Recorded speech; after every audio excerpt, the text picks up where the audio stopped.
En fait, l'œuvre de Sartre, elle est composée d'environ 15 000 pages de texte et qui sont à la fois de la littérature, de la philosophie, des essais politiques. Bon, il a touché à tous les genres sauf la poésie.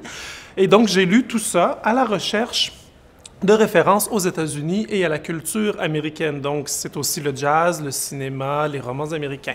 Il y a trois phases dans la relation de Sartre avec la culture américaine, et c'est à force de lire les œuvres de Sartre et de retirer chacune des mentions des États-Unis et de leur culture et de faire des fichiers comme on fait quand on est chercheur, que j'ai pu appréhender comme ça une évolution et des différences dans la façon que Sartre avait de mettre en texte les États-Unis et leur culture. Et donc, c'est par une méthode qui est une méthode d'induction, si vous voulez. Donc, c'est à force de lire Sartre que j'ai compris qu'il y avait comme ça des étapes qui se succédaient, mais qui aussi se chevauchaient.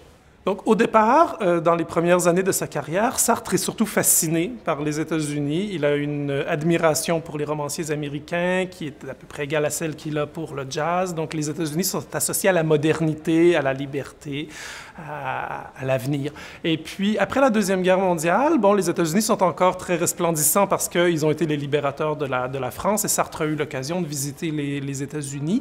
Mais la guerre froide commence et elle s'intensifie. Et le point tournant, le point de bascule qui fait en sorte que Sartre devient un contenteur des États-Unis plutôt qu'un admirateur des États-Unis, c'est la condamnation à mort de Ethel et Julius Rosenberg qui ont été passés sur la chaise électrique pour avoir vendu des secrets nucléaires à l'URSS, mais c'est un procès qui avait été biaisé et donc Sartre a considéré que c'était un lynchage légal et à partir de ce moment-là, les États-Unis sont devenus, selon ses propres termes, des animaux malades de la rage avec lesquels il ne fallait plus entrer en communication. Donc, c'est le point de bascule et ça a continué comme ça tout au long de la guerre froide et ça a culminé au moment de la guerre du Vietnam où Sartre a été le président du tribunal Russell sur les crimes de guerre commis par l'armée américaine au Vietnam. Et donc, Sartre a été l'un de ceux qui ont dénoncé les agissements américains au Vietnam comme des crimes de guerre et des crimes contre l'humanité. Est-ce que l'attitude de Sartre a pu influencer le cours de l'histoire européenne? Je ne sais pas. Les intellectuels ont une influence qui est sourde, qui est assez souterraine et qu'il est difficile de mesurer. Je pense que Sartre a quand même contribué à faire évoluer les mentalités. Sartre a repris des idées qui étaient déjà dans l'air du temps, comme quand il dénonce la monstruosité des États-Unis, des choses comme ça.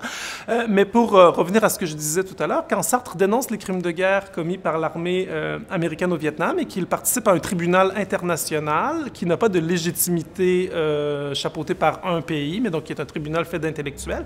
Il a une influence sur le long terme puisqu'aujourd'hui, il y a une Cour pénale internationale qui existe et qui a pour mission de juger les crimes de guerre et des crimes contre l'humanité commis par des gouvernements. Et c'est ce que Sartre a fait lorsqu'il a présidé le tribunal Russell sur les crimes de guerre et les crimes contre l'humanité commis par l'armée américaine au Vietnam. Donc c'est peut-être là où son influence est la plus concrète, je dirais, aujourd'hui.